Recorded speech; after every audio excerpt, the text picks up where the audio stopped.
Hello everyone. CGPSC और व्यापम के लिए प्रीवियस ईयर क्वेश्चन डिस्कशन का ये हमारा 30वां वीडियो है। इस वीडियो में हम छत्तीसगढ़ में हुए प्रमुख विद्रोह और क्रांतियों की चर्चा करने वाले हैं। हम सीधे पूछे गए प्रश्नों की तरफ चलते हैं और सबसे पहला प्रश्न पूछा गया है इस टॉपिक में से, इस लिस्ट में से, बरगढ़ की क्रांति के बारे में। बरगढ़ की क्रांति, इसके नेतृत्व करता थे अजीत सिंह और उसके पुत्र बलराम सिंह। अगला प्रश्न पूछा गया है सोना खान के विद्रोह के बारे में। सोना खान के बारे में कई प्रश्न पूछे गए हैं। सोना खान का पहला विद्रोह हुआ था 1819 में रामसाय सिंह के द्वारा, और दूसरा विद्रोह हुआ है वीर नारायण सिंह के द्वारा 1856 के आसपास। अगला महत्वपूर्ण है संबलपुर विद्रोह। उसके बाद में है उदयपुर का विद्रोह, जो कि उसके नेता थे कल्याण सिंह। सिपाही विद्रोह के नेता हुए हनुमान सिंह।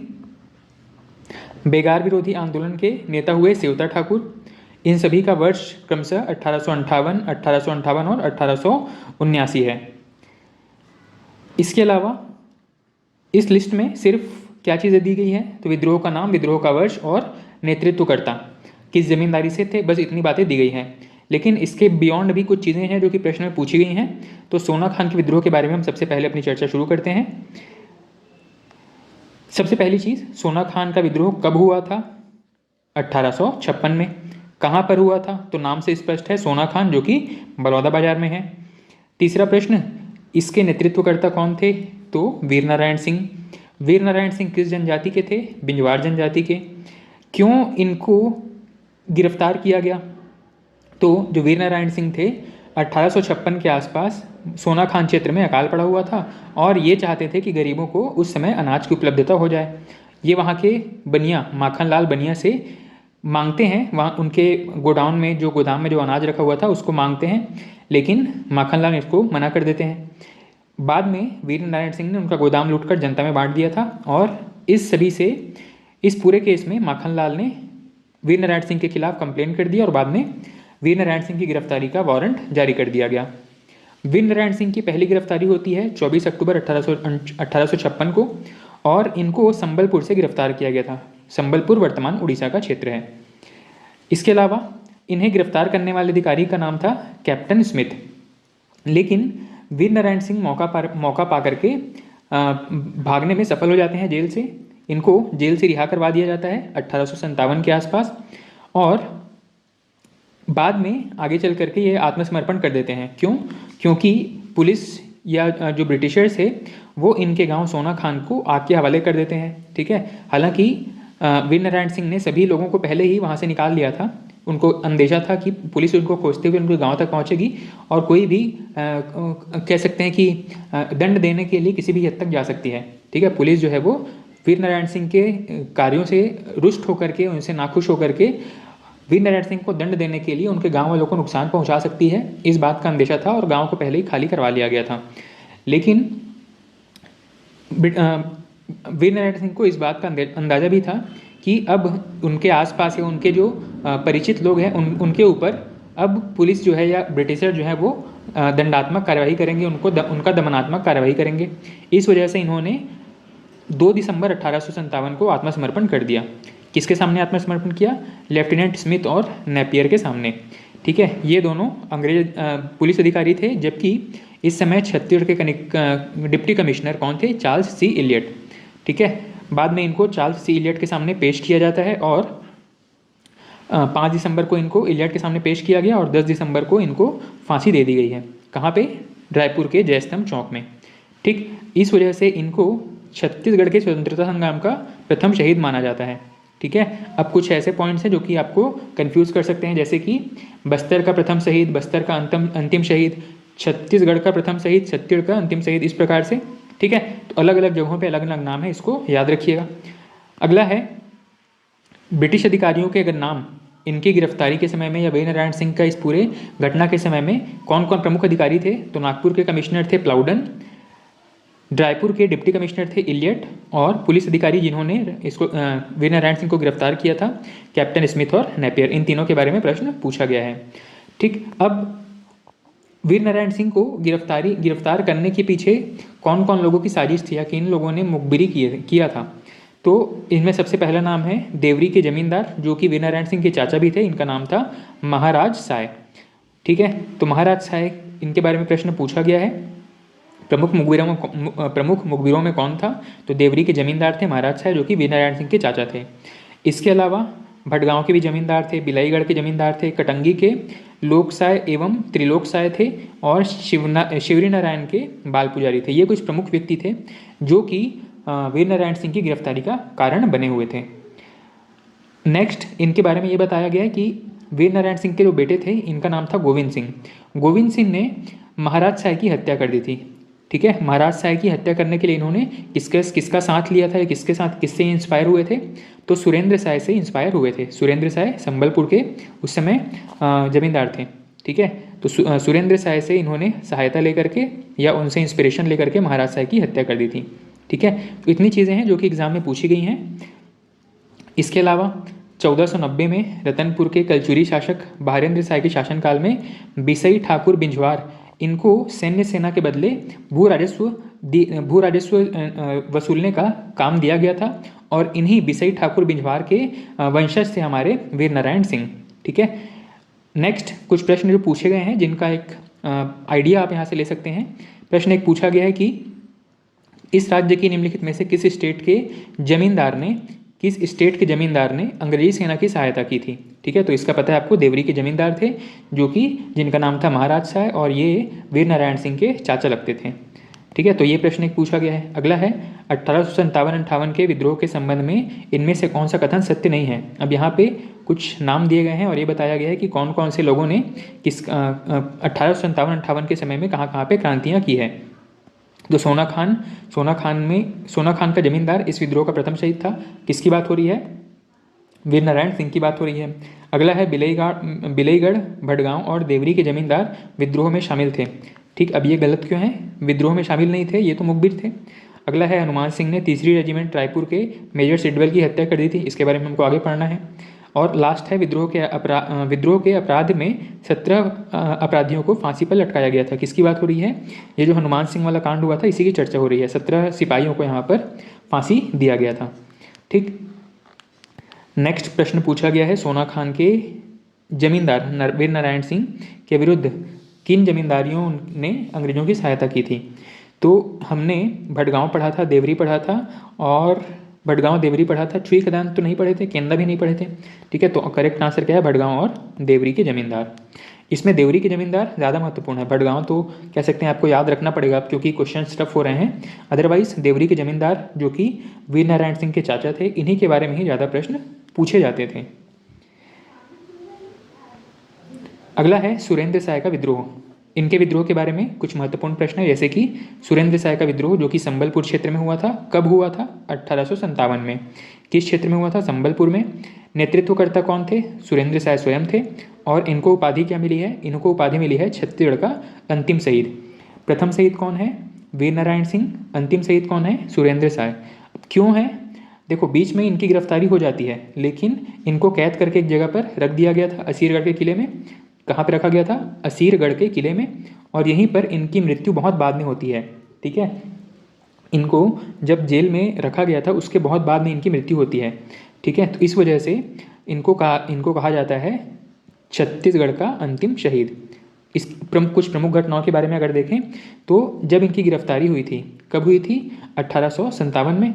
1857 में गिरफ्तारी के बाद में ये जो हैं 1857 के अक्टूबर में ही जेल से भाग गए थे। हजारीबाग जेल में इनको रखा गया था और 1857 में जेल से फरार हो गए थे। लेकिन 1864 के आसपास इनको पुनः गिरफ्तार कर लिया गया और 1884 तक ये जेल में ही रहे और उसी जेल में इनकी मृत्यु हो गई थी। ठीक है, ये जेल कौन सा था? असीरगढ़ के किले में इनको कैद करके रखा गया था। अगला है सोहागपुर संघर्ष। सोहागपुर संघर्ष के बारे में क्या पूछा गया है? इसके नेतृत्वकर्ता कौन थे? ठीक है, तो सोहागपुर संघर्ष के नेतृत्वकर्ता थे रंगाजी बापू। अगला है उदयपुर विद्रोह के बारे में। 1858 में यह विद्रोह होता है सरगुजा क्षेत्र में, सरगुजा के उदयपुर क्षेत्र में। नेता कौन है? कल्याण सिंह। इसका प्रमुख कारण क्या था? उदयपुर का विद्रोह जो हुआ है उसके पीछे कारण क्या था? तो कल्याण सिंह और इसके दो भाई थे, शिवराज सिंह और धीरज सिंह। ठीक है। शिवराज सिंह और धीरज सिंह, इन्होंने अंग्रेजी शासन के विरुद्ध विद्रोह कर दिया था। ठीक है, किससे प्रेरणा लेकर? सुरेंद्र साय से प्रेरणा लेकर। ये जो संबलपुर वाले सुरेंद्र साय थे ना, इन्हीं से ही प्रेरणा ले रहे हैं कौन? आपके कल्याण सिंह और इनके भाई शिवराज सिंह और धीरज सिंह। ठीक है, इन्हीं से ही प्रेरणा लिए थे कौन? वीर नारायण सिंह के पुत्र। तो ये सभी लोगों को प्रेरित कर रहे थे सुरेंद्र साय, और इनके प्रेरणा से ही कल्याण सिंह ने अंग्रेजों के विरुद्ध विद्रोह कर दिया था और बाद में इनको गिरफ्तार कर लिया गया था। ठीक है, मतलब विद्रोह का दमन किस तरीके से हुआ है? रायगढ़ रियासत के राजा देवनाथ सिंह के सहयोग से इस क्षेत्र पर आक्रमण कर लिया था पुलिस ने। ठीक है, अंग्रेजों ने रायगढ़ रियासत के राजा देवनाथ सिंह के सहयोग से सरगुजा या उदयपुर क्षेत्र पर आक्रमण किया और इसको अपने अधीन कर लिया। ठीक, बाद में ऐसा कहा जाता है कि कल्याण सिंह और धीरज सिंह इनकी ये वीरगति को प्राप्त हुए, मतलब जंग के मैदान में इनकी मृत्यु हो गई, जबकि शिवराज सिंह को अंडमान द्वीप भेज दिया गया काला पानी की सजा के तौर पर। ठीक, अगला है रायपुर का सिपाही विद्रोह या सैन्य विद्रोह। यहाँ से बहुत सारे प्रश्न पूछे जाते हैं, एक एक करके इनको देखते चलेंगे। पहली चीज़ है, विद्रोह कब हुआ था? 1858 में। कहाँ हुआ था? रायपुर में। नेता कौन थे? हनुमान सिंह। अब ये जो हनुमान सिंह है, ये सेना में थे, सेना में बैंसवाड़ा के राजपूत थे। ठीक है, और ये जो हनुमान सिंह थे, इन्होंने अपने सार्जेंट मेजर सिडवेल की हत्या कर दी थी। जब 1857 की क्रांति पूरे देश में फैली हुई थी, उसी समय देश भर में अलग अलग लोग अलग अलग जगहों पे मोटिवेट हो रहे थे और अपने अपने हिसाब से कुछ भी एक्शन ले रहे थे। उसी सीरीज़ में, उसी क्रम में जो हनुमान सिंह थे, उन्होंने भी यहाँ पर छत्तीसगढ़ क्षेत्र में अपने सार्जेंट मेजर सिडवेल की हत्या कर दी थी 18 जनवरी 1858 को। ठीक, इनके पद का नाम क्या था? जो हनुमान सिंह थे वो सेना में किस पद पर कार्यरत थे? तो इनके पद का नाम था मैगजीन लश्कर। ये 3री बटालियन में मैगजीन लश्कर के पद पर कार्यरत थे और अपने संघर्ष और अपने बलिदान की वजह से इनको छत्तीसगढ़ का मंगल पांडे भी कहा जाता है। ठीक है, छत्तीसगढ़ का मंगल पांडे। इन्होंने 18 जनवरी 1858 को मेजर सिडवेल के घर में घुसकर उसकी हत्या कर दी थी। ठीक है, किसके घर में? मेजर सिडवेल के घर में घुसकर उसकी हत्या कर दी थी। लेकिन इस पूरे हत्याकांड में जो हनुमान सिंह थे वो तो फरार हो गए, लेकिन इनके 17 साथी थे वो गिरफ्तार कर लिए गए। ठीक है, कितने? 17 साथी गिरफ्तार कर लिए गए, जिनको कि बाद में 22 जनवरी 1858 को इन सभी 17 साथियों को राजद्रोह के आरोप में फांसी दे दिया गया था।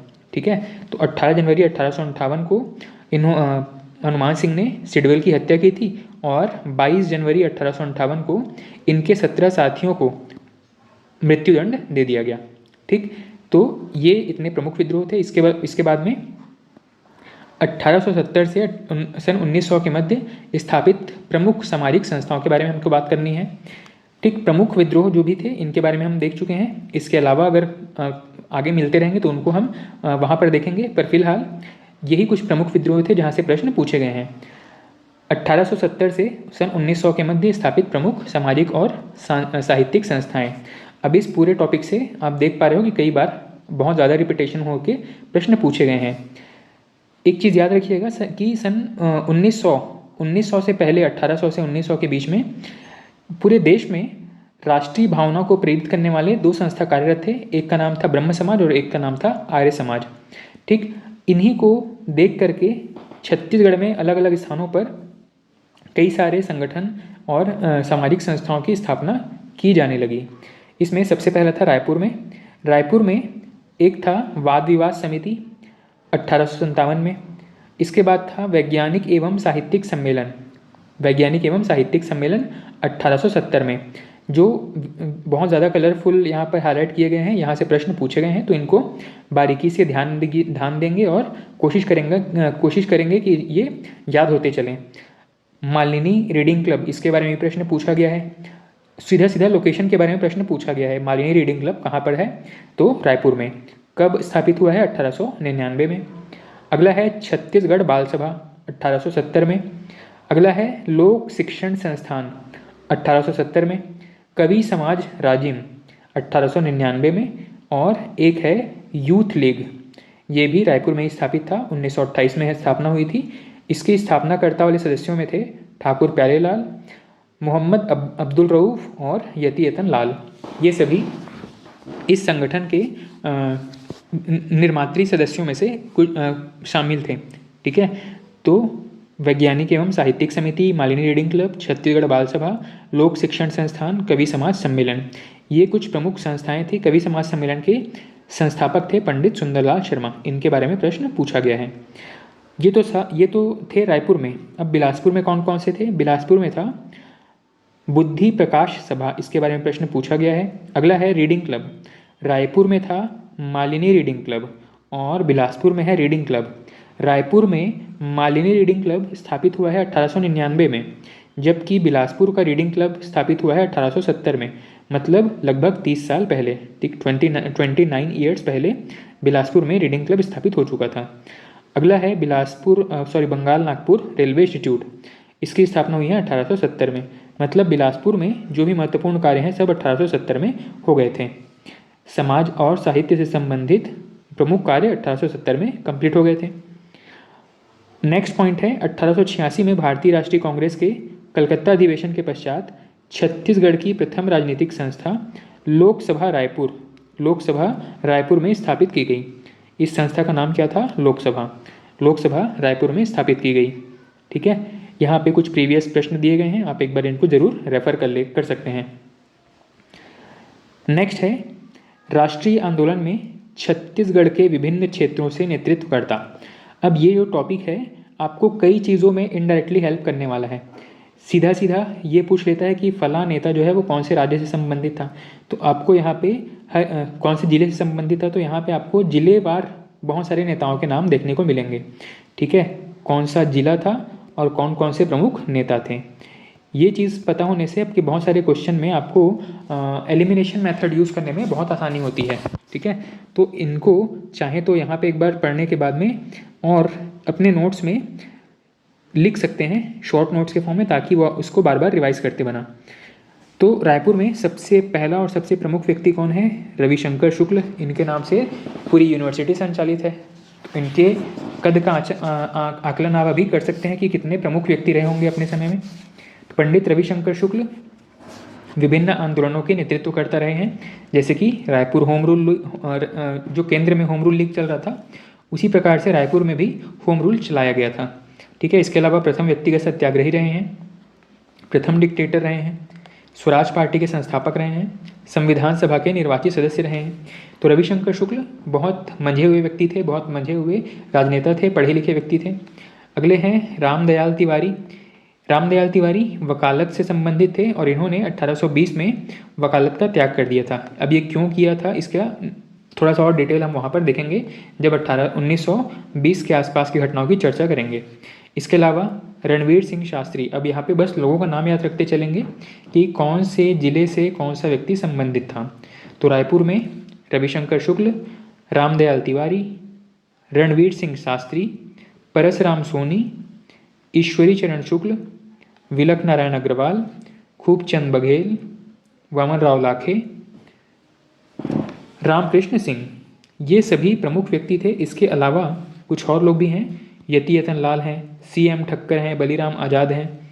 ठीक, ये सभी रायपुर के प्रमुख नेता थे जो अपने अपने स्तर पर और सामूहिक स्तर पर, दोनों स्तर पर कार्य कर रहे थे। ठीक, तो इनके बारे में तो हमको आगे चल के एक एक पॉइंट देखने को मिलेगा। फिर भी आप यहाँ पे जो महत्वपूर्ण चीज़ें हैं उनको देख लेते हैं। रविशंकर शुक्ल जी के बारे में बहुत सारे पॉइंट्स हैं, बहुत सारे प्रश्न पूछे गए हैं। पहला प्रश्न, रायपुर होम रूल लीग के संस्थापक कौन थे? प्रथम व्यक्तिगत सत्याग्रही कौन थे? स्वराज पार्टी के संस्थापक सदस्य कौन थे? इसके अलावा संविधान सभा के निर्वाचित सदस्य कहाँ कहाँ से चुने गए थे? ऐसे प्रश्न कई बार पूछे गए हैं, आगे भी पूछे जाते रहेंगे। रामदयाल तिवारी के बारे में पूछा गया कि वकालत का त्याग किसने किसने किया है, तो वकालत का त्याग करने वालों में रामदयाल तिवारी भी प्रमुख थे। नेक्स्ट प्रमुख व्यक्ति हैं रणवीर सिंह शास्त्री। इन्होंने रायपुर में विद्यार्थियों का जुलूस निकाला था। ठीक है, कब निकाला था? 10 अगस्त 1942 को। इसके अलावा परसराम सोनी, इनका नाम भी बहुत महत्वपूर्ण है। रायपुर षड्यंत्र केस में इनका नाम आता है। ईश्वरी चरण शुक्ल रायपुर डायनामाइट केस के लिए फेमस हैं। खूबचंद बघेल ये भी प्रमुख राजनीतिक व्यक्ति हैं। इसके अलावा वामनराव लाखे, इनको लोकप्रिय की उपाधि दी गई थी, इसीलिए ये प्रसिद्ध हैं। ठीक, अब आप एक एक करके सभी लोगों का नाम और पूछे गए वर्ष के साथ में इनको याद करने का प्रयास कीजिएगा। हम नेक्स्ट व्यक्ति की तरफ चलते हैं।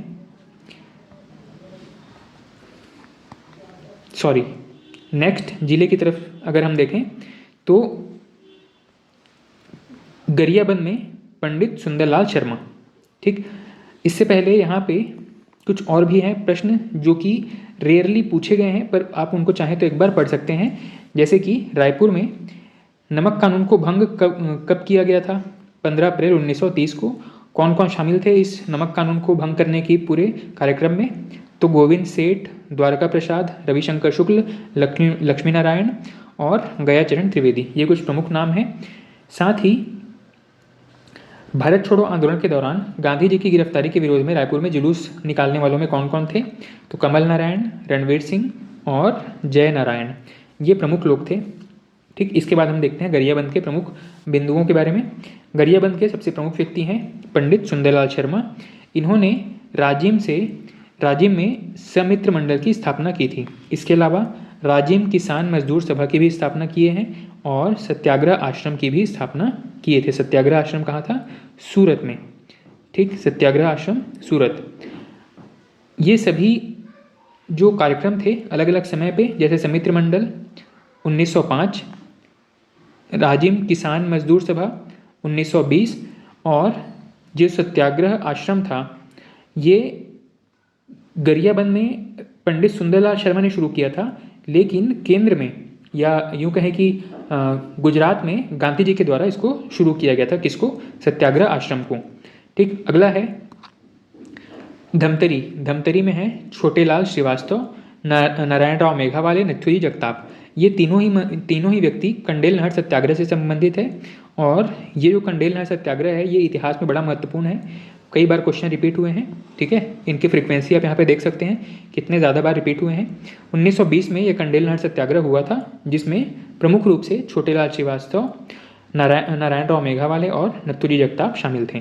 ठीक, इसके अलावा बिलासपुर प्रांत में कुछ प्रमुख व्यक्तियों के बारे में देखा जाए तो ई राघवेंद्र राव, बैरिस्टर छेदीलाल जो कि मुख्य रूप से अगलतरा के निवासी थे, यदुनंदन प्रसाद श्रीवास्तव, राजकिशोर वर्मा, वासुदेव देवरस जो कि वानर सेना के संस्थापक कहे जाते हैं बिलासपुर में।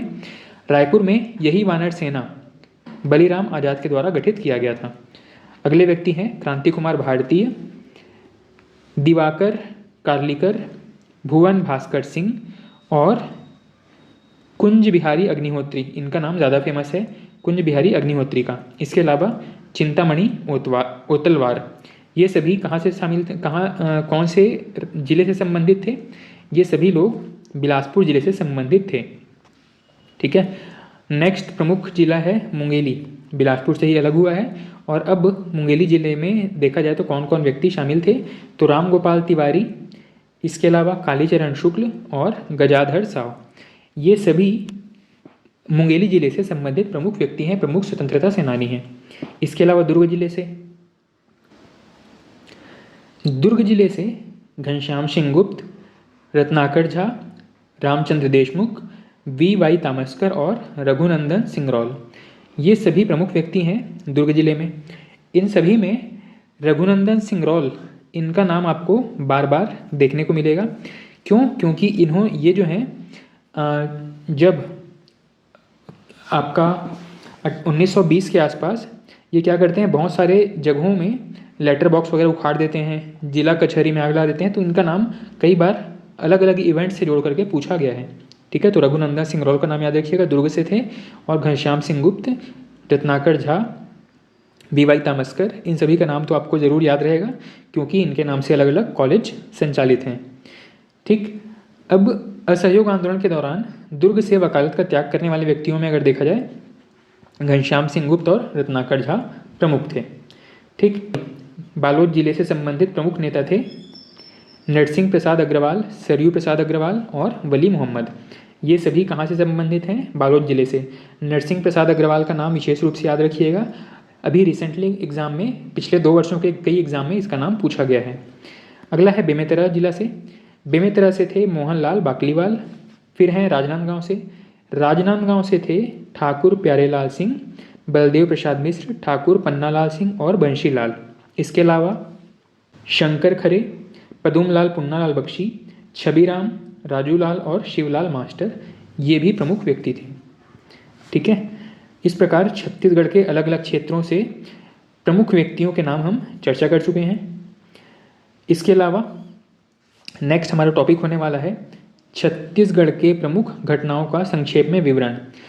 तो छत्तीसगढ़ में प्रमुख घटनाओं का अगर विवरण देखें तो सन 1900 से लेकर के 1920 और 1928, इसके अलावा आपको 1947 तक के सभी विवरण यहाँ पर मिल जाएंगे। लेकिन हमको क्योंकि हर एक इवेंट के बारे में कुछ डिटेल देखनी है, इसीलिए यहाँ पर मैं इनकी चर्चा नहीं कर रहा हूँ। हालांकि कुछ प्रश्न हैं जो कि इसी लिस्ट से आपको बिल्कुल वन लाइनर फैक्ट के तौर पे पूछे गए हैं, जैसे कि समित्र मंडल राजिम कब स्थापित हुआ था? 1906 में। स्थापना किसके द्वारा हुआ था? पंडित सुंदरलाल शर्मा के द्वारा। 1907 में प्रांतीय कांग्रेस का तृतीय सत्र कहाँ हुआ था? रायपुर में। इसके अलावा 1909 में राजनांदगांव में सरस्वती पुस्तकालय की स्थापना कौन किए थे? ठाकुर प्यारेलाल सिंह। ये सभी प्रश्न हैं जो कि पूछे गए हैं। इसके अलावा कंडेल नहर सत्याग्रह के बारे में 1920 में है। 1920 में ही गांधी जी का आगमन होता है पहली बार छत्तीसगढ़ में, 20 दिसंबर 1920 को। और असहयोग आंदोलन में छत्तीसगढ़ किस प्रकार से भागीदारी लेता है, इन सभी के बारे में कुछ चर्चा की गई है। इसके अलावा सिहावा नगरी जंगल सत्याग्रह के बारे में बताया गया है, 1922 में हुआ है। साथ ही 1922 में ही पंडित सुंदरलाल शर्मा की गिरफ्तारी भी होती है। ठीक है, इसके बाद में यूथ लीग के बारे में प्रश्न पूछा गया है, 1928 में हुआ है यूथ लीग का गठन। नेक्स्ट 1933 गांधी जी का दूसरी बार आगमन हुआ है छत्तीसगढ़ में। उत्थान नाम की एक पत्रिका का प्रकाशन किया गया है रायपुर डिस्ट्रिक्ट काउंसिल के द्वारा 1935 में। 1937 में प्रांतीय विधानसभा का पहला चुनाव होता है। और 1938 में खैरागढ़ में सेवा दल नाम का एक संस्था का गठन किया गया है, यहाँ से भी प्रश्न पूछा गया है। तो बहुत सारे प्रश्न आपको इस टेबल से या इस एक टॉपिक से मिल जाएंगे, लेकिन हमको हर एक इवेंट के बारे में कुछ एक्स्ट्रा डिटेल के साथ में चर्चा करनी है। ठीक, सबसे पहला पॉइंट है भारतीय राष्ट्रीय कांग्रेस में छत्तीसगढ़ के भागीदारी से संबंधित। आपको पता है कि केंद्रीय स्तर पर कांग्रेस का गठन कब हुआ है? सन 1885 में। ठीक है, तो 1885 में कांग्रेस का गठन हुआ है और इसके बाद में इसका बम्बई अधिवेशन कब हुआ है? 1889 में। ठीक है, 90 से एक कम 89। इस अधिवेशन की अध्यक्षता कर रहे थे सर विलियम वेडरबर्न। और इस समय छत्तीसगढ़ से भाग लेने वाले सदस्यों में कौन कौन थे? माधवराव सप्रे, रामदयाल तिवारी, CM ठक्कर और वामनराव लाखे। ठीक है, जैसे ही कांग्रेस का गठन हुआ था उसके बाद आपको पता है कि कांग्रेस का गठन बहुत कम सदस्यों के साथ हुआ था। धीरे धीरे जैसे जैसे लोगों में अवेयरनेस बढ़ते चली गई, छत्तीसगढ़ से भी लोग इनके अधिवेशनों में भाग लेने के लिए पहुंचने लगे थे। ठीक है, और बम्बई अधिवेशन में छत्तीसगढ़ से ये 4 लोग मुख्य रूप से पहुंचे थे। इसके अलावा भारतीय राष्ट्रीय कांग्रेस का जो नागपुर अधिवेशन था 1891 में, इसके अध्यक्ष थे वकील P आनंद चार्लू। ये जो आनंद चार्लू थे मद्रास के थे और इस समय छत्तीसगढ़ से भाग लेने वाले प्रमुख सदस्य थे माधवराव सप्रे, रामदयाल तिवारी, CM ठक्कर, वामनराव लाखे, बद्री प्रसाद साव और डोमार सिंह। ठीक है, तो इन लोगों के बारे में भी कई बार प्रश्न पूछा गया है। खास करके यहाँ से प्रश्न पूछा गया था 1889 में कौन सा व्यक्ति बम्बई अधिवेशन में शामिल हुए थे या नहीं हुए थे, इस प्रकार से। इसके बाद में नेक्स्ट है छत्तीसगढ़ मित्र। छत्तीसगढ़ मित्र क्या है? यह एक उस समय मंथली मैगजीन थी जो कि 1902 के बीच में प्रकाशित हुई थी। ठीक है, सन 1900 से लेकर के 1902 के बीच में प्रकाशित हुई थी। इसका नाम क्या था? छत्तीसगढ़ मित्र। किसके द्वारा प्रकाशित हुआ था? माधवराव सप्रे के द्वारा। इनके सहयोगी कौन थे? रामराव चिंचोलकर। दोनों ही महत्वपूर्ण प्रश्न पूछा गया है। संपादक और सहयोगी माधवराव सप्रे और रामराव चिंचोलकर। कहाँ से शुरू हुआ था? पेंड्रा बिलासपुर से। ठीक है, पेंड्रा बिलासपुर से इसकी शुरुआत हुई थी। नेक्स्ट प्रश्न पूछा गया है कांग्रेस की रायपुर शाखा के बारे में। भारतीय राष्ट्रीय कांग्रेस की रायपुर शाखा का गठन हुआ था 1903 में। अभी तक यहाँ पे कांग्रेस की कोई शाखा नहीं थी। कांग्रेस जब भी अधिवेशन करती थी तो छत्तीसगढ़ के प्रमुख नेता इनकी मीटिंग में भाग लेने के लिए जाते थे, लेकिन छत्तीसगढ़ में स्पेशली कोई शाखा स्थापित नहीं हुई थी। तो सबसे पहली शाखा कब स्थापित होती है? 1903 में। कौन स्थापित करते हैं? तो मुख्य रूप से सीएम ठक्कर, माधवराव सप्रे, वामनराव लाखे और शिवदास डागा। ये लगभग वही लोग हैं जो कि बार बार कांग्रेस के अधिवेशनों में उन अधिवेशनों में सदस्य के रूप में भाग लेने के लिए जाया करते थे छत्तीसगढ़ से। ठीक है, नेक्स्ट है भारतीय राष्ट्रीय कांग्रेस का बनारस अधिवेशन जो कि 1905 में हुआ है। 1905 क्यों फेमस है आपको पता है? ठीक, इसकी अध्यक्षता कर रहे थे गोपाल कृष्ण गोखले और छत्तीसगढ़ से भी कुछ लोगों ने भाग लिया था। हालांकि अब ये महत्वपूर्ण नहीं है। शुरुआत के 1-2 मीटिंग में कौन कौन भाग ले रहे थे ये महत्वपूर्ण है, लेकिन अब क्योंकि कांग्रेस की शाखा रायपुर में स्थापित हो गई है, इसीलिए अब यहाँ से मीटिंग में भाग लेने वाले लोगों के नाम बहुत ज़्यादा महत्वपूर्ण नहीं रह जाते हैं। नेक्स्ट हमको बताया गया है बंगाल विभाजन के बारे में। ये आपको पता ही है 1905 में इसका बंगाल का विभाजन हुआ था और इसी बंगाल विभाजन के समय में छत्तीसगढ़ का कुछ हिस्सा भी यहाँ पर मतलब बॉर्डर डिस्प्यूट से आज़ाद हुआ था। डिस्प्यूट ना कहें कि विभाजन में कुछ हिस्सा छत्तीसगढ़ में आया था और कुछ हिस्सा छत्तीसगढ़ का दिया गया था उड़ीसा को। ठीक, अगला है समित्र मंडल। 1906 में स्थापित हुआ है। किसके द्वारा? पंडित सुंदरलाल शर्मा के द्वारा। इनका उद्देश्य क्या है? स्वदेशी आंदोलन का समर्थन करना। ठीक, अब यहाँ पे स्वदेशी आंदोलन का मुख्यालय कहाँ बनाया गया था? एक व्यक्ति हैं, इनका नाम है सारंगमणि मुदलियार। इनके निवास स्थान को ही स्वदेशी आंदोलन का मुख्यालय बनाया गया था। महत्वपूर्ण है। ठीक है, इसके बाद में स्वदेशी दुकानें राज्य में स्थापित की गई, धमतरी में स्थापित की गई और महासमुंद में स्थापित की गई। राजनांदगांव में ठाकुर प्यारेलाल सिंह, मास्टर शिवलाल, शंकरलाल खरे और इनके कुछ अन्य साथियों ने मिलकर खादी प्रचार हेतु स्वदेशी आंदोलन प्रारंभ कर दिया था। ठीक है, तो अब जो जगह का नाम दिया गया है और उसके साथ जो नेताओं का नाम दिया गया है, इसका मतलब ये है कि ये जो व्यक्ति हैं, जो नेता है, वो वहाँ के लोकल नेता हैं और यही जो है आगे चल करके आपको प्रश्न के रूप में पूछते जाएगा कि कौन सा व्यक्ति किस क्षेत्र से संबंधित था। तो ठाकुर प्यारेलाल सिंह बहुत महत्वपूर्ण है, इनका नाम याद रखिएगा। ठीक है।